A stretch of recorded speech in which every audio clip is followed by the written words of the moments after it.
Rekor baru dicatat Provinsi DKI Jakarta dengan penambahan kasus harian terbanyak selama pandemi, yaitu 9.271 kasus per hari. Ini merupakan angka tertinggi dibanding provinsi lain di seluruh Indonesia dan kenaikannya menjulang drastis dalam 1 bulan terakhir. Dalam grafik bisa dilihat pada awal bulan Juni ini penambahan harian masih 3 digit. 5 Juni sempat menjadi 4 digit yaitu 1.317 kasus, lalu 3 hari kemudian turun lagi menjadi 755 kasus. Setelah itu baru memasuki pertengahan bulan angka penambahan naik terus, tembus 2.000 kasus lebih, sempat turun jadi 1.500 pada 15 Juni tapi 2 hari kemudian penambahan menjadi sekitar 3 kali lipat yaitu 4.144 kasus. Setelah itu penambahan sempat turun sedikit pada 22 Juni, 2 hari setelahnya tembus 7.000 kasus lebih. Lalu pada 25 Juni ada 6.934 kasus. Dan 26 Juni kemarin tercatat penambahan terbanyak sepanjang pandemi ini. 9.271 kasus.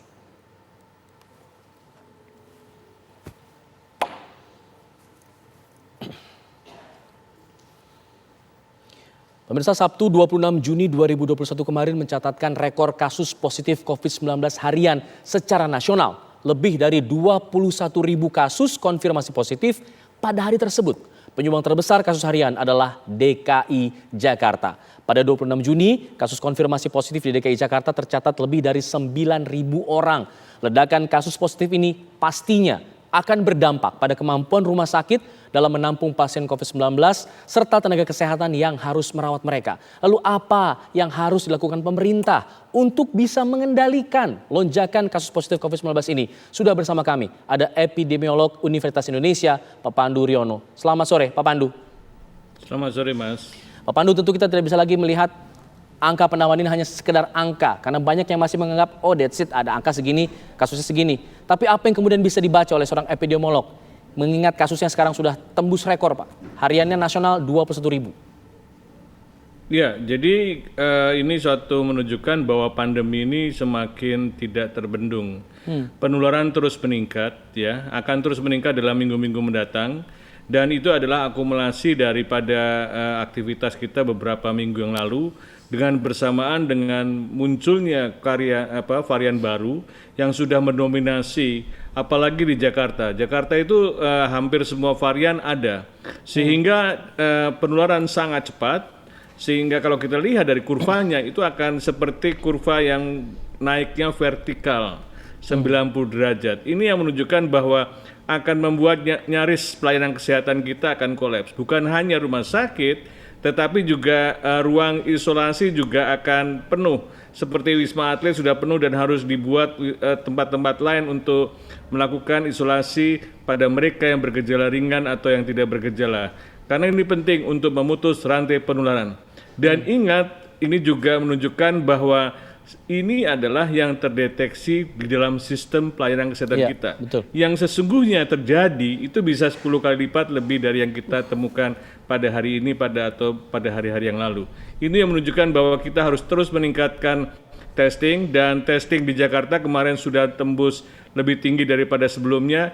Dan jangan takut untuk menemukan kasus banyak-banyaknya, karena kalau kita berhasil menemukan kasus banyak-banyaknya dan kita langsung melakukan isolasi, kita itu bagian dari upaya untuk memutus rantai penularan.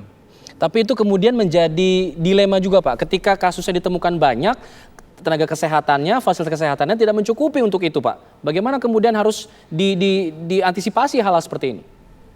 Ya, yang disebut ditemukan itu konfirmasi positif. Sebagian mungkin bergejala ringan atau tidak bergejala. Tetapi yang masuk rumah sakit itu akan dilayani. Jadi tidak semuanya ke angka itu adalah angka yang masuk rumah sakit. Dan kita melihat kalau kasusnya meningkat, mungkin sekian persen atau 5-10% akan masuk rumah sakit. Dan ini yang membuat nyaris semua pelayanan kesehatan kita harus difokuskan untuk melayani mereka yang membutuhkan pelayanan kesehatan, termasuk ventilator, termasuk oksigen. Tanpa itu maka kematiannya akan tinggi. Dan kita juga melihat bahwa hampir semua IGD atau ruang darurat darurat sekarang sudah dipakai untuk merawat orang yang membutuhkan pelayanan kesehatan.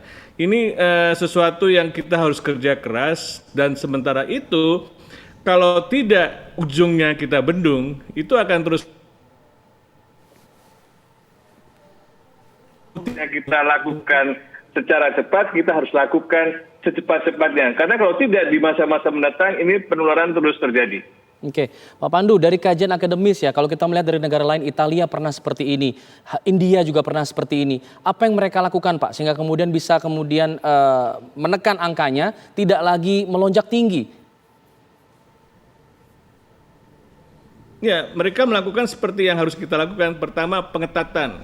Jadi kalau pengetatan artinya sebagian penduduk tidak boleh melakukan kegiatan aktivitas di luar bisa. Misalnya semua karyawan harus bekerja di rumah, stay at home, ya kan? Kalau tidak perlu itu tidak perlu keluar rumah. Itu bagian daripada supaya mengurangi risiko penularan. Kedua adalah kita juga harus melakukan testing yang jauh lebih cepat, lebih banyak dan lebih menjangkau semua yang kita harus lakukan, terutama pada suspek, karena tanpa suspek dan tracing kita akan banyak miss daripada menemukan kasus-kasus yang sudah menular. Ketiga adalah mengenjot vaksinasi. Sekarang kita sudah di atas 1 juta. Kita harus genjot terus pada daerah-daerah prioritas yang sekarang menjadi lonjakan. Karena kita harus memberikan perlindungan kepada mereka yang belum mempunyai imunitas supaya tidak jatuh ke COVID berat atau meninggal.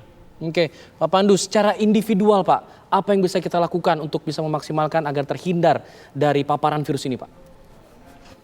Jadi setiap orang di dalam penduduk dalam situasi ini sekarang kita harus melakukan namanya kadang-kadang disebut sebagai self lockdown. Kita membatasi diri kita sendiri supaya di rumah saja, atau kalau kita mau melakukan kegiatan juga harus menggunakan masker dimanapun. Ini tidak bisa dihindari karena penularan virus ini, virus yang sudah mutasi ini sangat mudah sehingga bisa menularkan ke banyak orang. Jadi jangan anggap remeh daripada kedasan.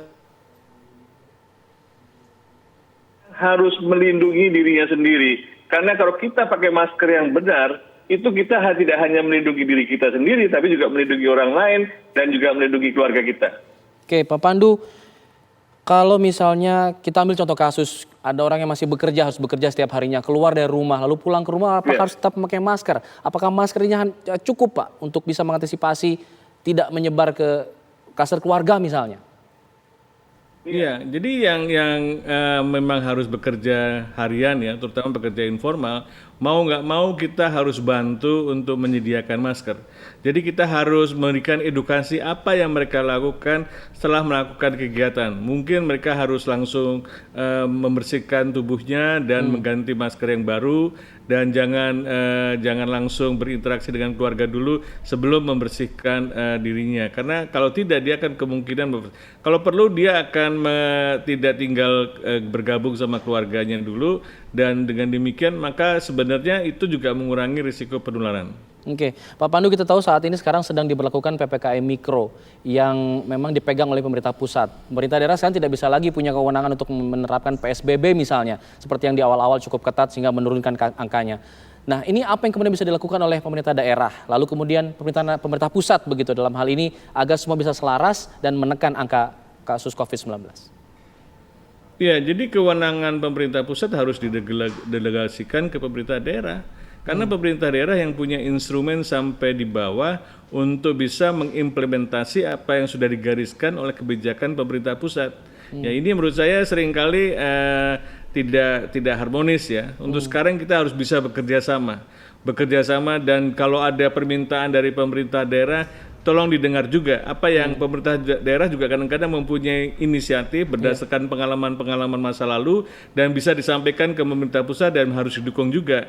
Dengan demikian maka saling mendukung dan saling mendengarkan untuk bisa bekerja sama supaya PPKM Mikro, apapun namanya sebenarnya, inisiasi ini adalah pengetatan dan pengetatannya sekarang harus dimaksimalkan. Saran saya adalah semua karyawan atau pekerja pegawai negeri misalnya ASN yang sudah dibayar bulanan itu seharusnya kita mengurangi untuk bekerja di kantor dulu selama seminggu ini, atau kalau bisa libur ya 100% kalau bisa. Ini untuk memberikan efek yang maksimal untuk menghentikan penularan, karena virus ini akan menular kalau manusia beraktivitas. Kalau kita menghentikan aktivitas, maka virus juga akan kesulitan mencari korban-korban baru. Baik. Terima kasih Prof. Pandu Riono sudah bergabung bersama kami di Kabar Petang. Semoga ini bisa didengar oleh sejumlah pihak yang berkaitan dengan penanganan COVID-19 di Indonesia. Selamat sore Pak Pandu. Assalamualaikum. Selamat sore.